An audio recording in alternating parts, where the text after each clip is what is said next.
Hello friends, welcome to Sandhya's tailoring world. இன்றைக்கி நம்ம பார்க்க போகிறது குர்த்தி கட் பண்ணுறது எப்படின்றதா, குர்த்தி டாப் வந்து கட் பண்ணுறது அப்படின்றத இன்றைக்கி வீடியோவில் நான் உங்களுக்கு எக்ஸ்பிளைன் பண்ண போகிறேன். இந்த மாதிரி தான் வந்து நம்மளோட குர்த்தி வந்து கட் பண்ணதுக்கப்புறம் ஃபினிஷிங் இருக்கும். இது எப்படி கட் பண்ணேன், எப்படி அளவெடுக்கணும், என்ன மாதிரி கிளாத் வந்து நான் வாங்கியிருக்கேன் அப்படின்றதெல்லாம் இந்த வீடியோவில் நான் உங்களுக்கு காமிக்கிறேன். ஃப்ரெண்ட்ஸ், வாங்க நம்ம வீடியோக்குள்ளே போகலாம்.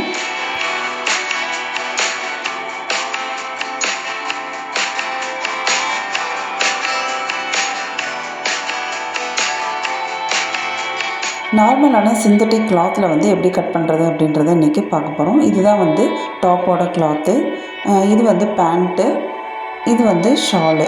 இந்த மாதிரி தான் நான் வந்து இன்றைக்கி கிளாத் வந்து செலக்ட் பண்ணியிருக்கேன். எந்த டாப் வேணுமோ அதை எடுத்து வச்சுக்கோங்க மெஷர் பண்ணுறதுக்கு. இப்போ ஷோல்டர்லேருந்து நம்ம மெஷர் ஸ்டார்ட் பண்ணலாம். ஷோல்டர்லேருந்து நெக்கோட இறக்கம் எவ்வளோ இருக்குது அப்படின்றத நம்ம பார்க்குறோம். ஷோல்டர்லேருந்து நம்மளோட நெக்கோட இறக்கம் வந்து 5 இருக்குது. 5 இன்ச்சு வந்து நமக்கு தேவை.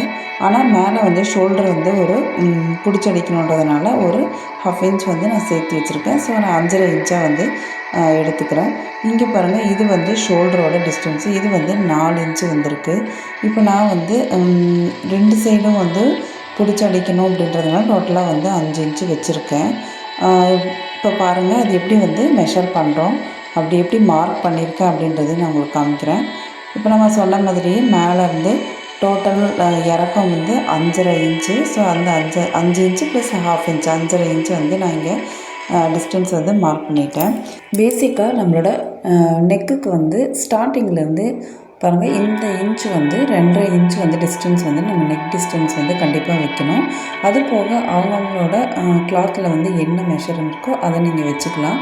இந்த 2.5 இன்ச்சுக்கு அப்புறம் தான் நான் ஷோல்டர்லேருந்து அந்த இன்ச்சு மார்க் பண்ணியிருக்கேன். இப்போ ஷோல்டரோடதும் 5 இன்ச்சு மார்க் பண்ணியிருக்கேன். இதுக்கப்புறம் இதெல்லாமே வந்து லைன் போட்டிருக்கேன், அவ்வளோதான். இப்போ பாருங்கள், ஆம் ஹோல் வந்து மெஷர் பண்ணலாம். ஆம் ஹோலும் வந்து நமக்கு 7 இன்ச்சு வருது. நான் வந்து 7.5 இன்ச்சாக வச்சுருக்கேன்.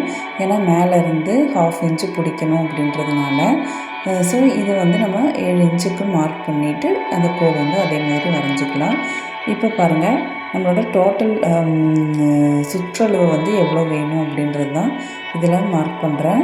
எனக்கு வந்து இதில் நான் ஒரு 11.5 இன்ச் வந்து வச்சுருக்கேன். நான் கொஞ்சம் வந்து துணி வந்து நிறையாவே தான் விட்டுருக்கேன். கட்டிங்கில் வந்து தேவைப்படுறப்ப நம்ம கரெக்டாக வந்து கட் பண்ணிக்கலாம். இப்போ பாருங்கள், நம்ம இதில் எவ்வளோ இருக்குது அப்படின்றதையும் பார்த்துடலாம். இப்போ வந்து நம்ம மெஷர் பண்ணுறோம். இப்போ மெஷர் பண்ணுறப்போ பார்த்திங்கன்னா, நம்ம கிளாத்தை விட அதிகமாகவே வந்து நான் விட்டுருக்கேன். எதுக்கும் வந்து சேஃப்டிக்காக தான் நான் எப்போவுமே கொஞ்சம் அதிகமாகவே துணி வந்து விட்டு வச்சுருவேன். இப்போ பாருங்கள், அதே மாதிரி தான் இதுலேயும் வந்து நான் விட்டுருக்கேன். அதே மாதிரி நம்மளோட டாப் போர்ஷனில் வந்து 2 பார்ட்டாக ஜாயின் பண்ணியிருக்கனால அந்த ஃபஸ்ட்டு போர்ஷனுக்கு வந்து எங்கே கம்ப்ளீட் ஆகுதோ அது கூட ஒரு 1/2 இன்ச்சு வந்து கீழே தையலுக்கு துணி விட்டுட்டு மார்க் பண்ணியிருக்கேன். இப்போ இதெல்லாம் வந்து நம்ம ஜாயின் பண்ணிக்கலாம். இப்போ பாருங்கள், இந்த மாதிரி நம்ம வந்து மார்க் பண்ண எல்லாத்தையுமே வந்து ஜாயின் பண்ணதுக்கப்புறம் இதுக்கு வந்து நெக்கோட மெஷர்மெண்ட்டு ப்ளஸ் ஆம் ஹோல் எல்லாமே வரையணும். இப்போ நம்மளோட அந்த கீழே வந்து ஹைட்டு வந்து நம்ம மார்க் பண்ணியிருந்தோம் இல்லையா, அந்த போர்ஷனுக்குள்ளே ஃபைனலான ட்ராப் வந்து நம்ம பண்ணிடலாம். இப்போ வந்து நான் எங்கே மெஷர் பண்ணியிருக்கேன்னா அதுக்கு ஒரு கோடு போட்டுட்டேன். அதே மாதிரி நம்ம சைடில் மார்க் பண்ண அந்த பிளேஸ்லேருந்து வந்து க்ராஸாக வந்து ஒரு லைன் போட்டுக்கலாம். இதுதான் வந்து நம்மளோட பர்ஃபெக்டான போர்ஷன் அப்படிங்கிறதுனால நம்ம இதை வந்து மார்க் பண்ணிக்கிறோம். இதுக்கப்புறமா வந்து நெக்கெல்லாம் வந்து நம்ம வரையணும். நான் பேசிக்கான யூநெக் தான் வந்து வரையலான்னு இருக்கேன். இப்போ பாருங்கள், ஃபஸ்ட்டு நம்ம ஆம் ஹோல் ஃபினிஷ் பண்ணிடலாம். இந்த கார்னர்லேருந்து 1.5 இன்ச்சுக்கு மார்க் பண்ணிவிட்டு நீங்கள் வந்து ஆம் ஹோல் வரைஞ்சிக்கலாம். அதே மாதிரி இந்த இடத்துலேருந்தும் கார்னர்லேருந்து ஒரு 1/2 இன்ச்சு வந்து நான் மார்க் பண்ணிவிட்டு நெக்கு வந்து வரைகிறேன். இப்போ பாருங்கள், ஸ்க்ரீனில் காமிக்கிற மாதிரியே நீங்கள் வந்து ட்ரா பண்ணிக்கோங்க. இந்த மாதிரி வரைஞ்சி மேலேருந்து ஜாயின் பண்ணிட்டோம் அப்படின்னா நம்மளோட நெக்கு வந்து ஃபினிஷ் ஆகிரும். இது வந்து நார்மலான நெக்குங்க, ரொம்ப ஈஸியாக யாராலையும் வந்து இது ஃபினிஷ் பண்ண முடியும். அதனால தான் இந்த நெக்கு வந்து பேசிக்காக இருக்கிறதுனால இதை சொல்லியிருக்கேன். பாருங்கள், இந்த மாதிரி ஆம் ஹோல் வந்து நம்ம ஃபினிஷ் பண்ணிக்கலாம். இப்போ இதை வந்து கீழே இருந்து ஒரு 1/2 இன்ச், இது என்ன அப்படின்னா ஒரு இந்த கர்வாக ஒரு ஃபினிஷிங் வந்து நம்ம கொடுக்கணும் சைடில். அப்போ தான் வந்து கரெக்டாக ஃபினிஷிங் வரும். அப்படியே ஸ்ட்ரெயிட்டாக விட்டுறக்கூடாது. அதுக்காக வேண்டி தான் இந்த மாதிரி ஒரு ஃபினிஷிங்காக நம்ம பண்ணியிருக்கோம். இப்போ இது எல்லாத்தையும் நம்ம பாருங்கள், நம்ம வந்து கட் பண்ணியாச்சு. கட் பண்ணதுக்கப்புறம் இந்த மாதிரி நம்ம கிளாத்தில் வந்து ப்ளேஸ் பண்ணிடலாம். நம்மளோட டாப் வந்து நம்ம இன்னும் கட் பண்ணல. நான் உங்களுக்கு கட் பண்ணுறதுக்கு முன்னாடி எப்படி இருக்கும் அப்படின்றத காமிக்கிறேன். இந்த மாதிரி நம்ம மேலே இருந்து நம்ம அந்த பேப்பர் கட்டிங் போட்டுட்டு வரைஞ்சி கட் பண்ணிட்டோம் அப்படின்னா ரொம்ப ஈஸியாக இருக்கும். பாருங்கள், இப்போ நம்ம கட் பண்ணுறதுக்கு எப்படி வந்து கரெக்டாக வந்து ஃபினிஷ் ஆகிருக்குன்னு இந்த எட்ஜ் பாயிண்ட்லேருந்து ஸ்கேல் வச்சு அப்படியே மெஷர் பண்ணி தான் நம்ம வந்து கீழ் பார்ட்டை வந்து மார்க் பண்ண போகிறோம். இப்போ பாருங்கள், நான் வந்து இந்த கிளாத்தில் வந்து எப்படி வச்சு வரைஞ்சிருக்கோம் அப்படின்றத சொல்ல போகிறேன். பாருங்கள், இந்த மாதிரி வந்து ஸ்கேல் வந்து நம்ம க்ராஸாக வச்சிடணும். அந்த எட்ஜ் பாயிண்ட்லேருந்து துணி எவ்வளோ இருக்கோ அந்த வரைக்கும் அப்படியே வந்து ஸ்கேலில் க்ராஸாக வச்சு டாட்டாக நம்ம வந்து மார்க் பண்ணிக்கலாம். பாருங்கள், இப்போ நான் அதை உங்களுக்கு வச்சு காமிச்சது இது மாதிரி தான். நான் வந்து ஸ்கேலில் வந்து அப்படியே வச்சு மெஷர் பண்ணியிருக்கேன். அந்த எட்ஜு வரைக்கும் நான் அப்படியே க்ராஸாக ஸ்கேலில் வச்சு மார்க் பண்ணிவிட்டு இந்த இடத்துல மட்டும் அதே மாதிரி அந்த கர்வுக்காக ஃபினிஷ் பண்ணியிருக்கேன். இப்போ பாருங்கள், இதை எல்லாத்தையும் நம்ம வந்து மார்க் பண்ணது எல்லாத்தையும் நம்ம வந்து கட் பண்ணிடலாம். நம்ம சேனலில் ஆல்ரெடி சுடிதாருக்கான வீடியோஸ் வந்து போட்டிருக்கேன். அது பார்க்காதவங்களுக்கு மேலே நான் ஐகார்டில் கொடுக்குறேன், அதையும் நீங்கள் பாருங்கள்.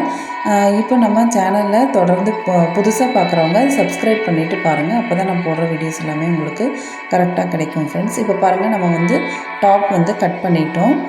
இப்போ இந்த டாப் கட் பண்ண ரிமைனிங் போர்ஷன் பாருங்கள், இந்த போர்ஷனில் தான் நம்ம கை கட் பண்ணணும். முதல்ல நம்ம கீழே இருக்கிற மெஷர்மெண்ட்டையும் வந்து ஃபுல்லாக கட் பண்ணி எடுத்துடலாம். அதுக்கப்புறம் கை எப்படி கட் பண்ணுறதுன்னு காமிக்கிறேன். இப்போ நான் வச்சுருக்கிற எல்லாமே வந்து லைனிங் கிளாத்தோடு வச்சு கட் பண்ணிகிட்ருக்கேன் ஃப்ரெண்ட்ஸ். உங்களுக்கு அது ஸ்க்ரீனில் பார்த்தாலே தெரியும். நீங்கள் வந்து டாப்பு எல்லாத்தையுமே 4 மடித்து போட்டு கட் பண்ணணும். அதே மாதிரி தான் அந்த லைனிங் கிளாத்தும் வந்து கட் பண்ணணும். ஸோ 8 போர்ஷனாக இருக்கும்.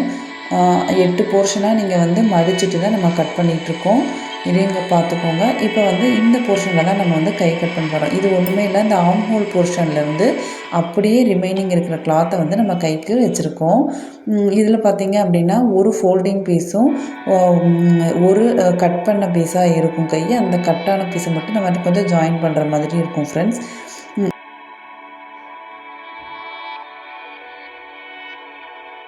ஓகே, இப்போ வந்து நம்ம கையோட போர்ஷன் எப்படி கட் பண்ணுறதுன்னு பார்த்துடலாம். இதில் வந்து கைக்கு வந்து நான் டோட்டலாக 10 இன்ச்சு வந்து சுற்றளவு வச்சுருக்கேன். இறக்கம் வந்து ஒரு 8லேருந்து 8.5 இன்ச்சு அந்த மாதிரி தான் வந்து வச்சுருக்கேன். உங்களோட சுடிதாரில் என்ன அளவு இருக்கோ அதை கூட நீங்கள் வச்சுக்கலாம். இப்போ பாருங்கள், மேலேருந்து 1 இன்ச்சுக்கு வந்து நம்ம இந்த கர்வ் வரைகிறதுக்கான ஃபினிஷிங் பண்ண போகிறோம். அதுக்கு முன்னாடி மேலேருந்து ஒரு 1/2 இன்ச்சுக்கு லைட்டாக வந்து ஷேப் பண்ணிவிட்டு அதுக்கப்புறமா நம்ம வந்து அதை ஃபுல்லாக ட்ரா பண்ணிக்கலாம். பாருங்கள், இந்த மாதிரி கொஞ்சம் வந்து லைட்டாக வந்து அங்கே ஷேப் பண்ணிக்கோங்க. ஷேப் பண்ணிவிட்டு அதுக்கப்புறம் அந்த 1 இன்ச்சில் வந்து நம்ம அப்படியே அழகாக வந்து ஃபினிஷ் பண்ணிடலாம். இந்த மாதிரி பண்ணுறப்போ நமக்கு பஃப் தேவை அப்படின்னாலும் கொஞ்சம் அதிகமாக வந்து நமக்கு அங்கே கிளாத் வந்து கேதர் ஆகும். அதனால தான் இந்த மாதிரி நம்ம வந்து கட் பண்ணுறோம். அவ்வளோதான் ஃப்ரெண்ட்ஸ். இதை வந்து நம்ம அப்படியே கிளாத்தில் போட்டு வரைஞ்சிக்கலாம். நான் இப்போ கட் பண்ணியிருக்கிறது கட் சுடிதார். நம்ம வந்து நார்மலாக வந்து ஸ்ட்ரெயிட் சுடிதார் அப்படின்னா அப்படியே ஸ்ட்ரெயிட்டாக கட் பண்ணிடலாம். ஆனால் அது மாதிரி இல்லாமல் நம்ம கட் சுடிதார் வந்து போட்டிருக்கோம். ஏன் அப்படின்னா இந்த மாதிரி கட் சுடிதார் போடுறப்ப தான் நமக்கு வந்து சைடில் வந்து ஃப்ரீயாக அம்பர்லா டைப்பில் கிடைக்கும், கொஞ்சம் ஃப்ரீயாக இருக்கும் டாப்பு. அதனால தான் இந்த மாதிரி வந்து மெஷர் பண்ணியிருக்கோம். ஓகே, நார்மல் சுடிதார் கட்டிங் வேணும்னா ஆல்ரெடி வீடியோ இருக்குது, அதையும் பாருங்கள். இன்றைக்கி இந்த வீடியோ உங்களுக்கு ரொம்ப யூஸ்ஃபுல்லாக இருந்திருக்கும்னு நினைக்கிறேன். கண்டிப்பாக கமெண்ட் பண்ணுங்கள். தேங்க்யூ. தேங்க்ஸ் ஃபார் வாட்சிங்.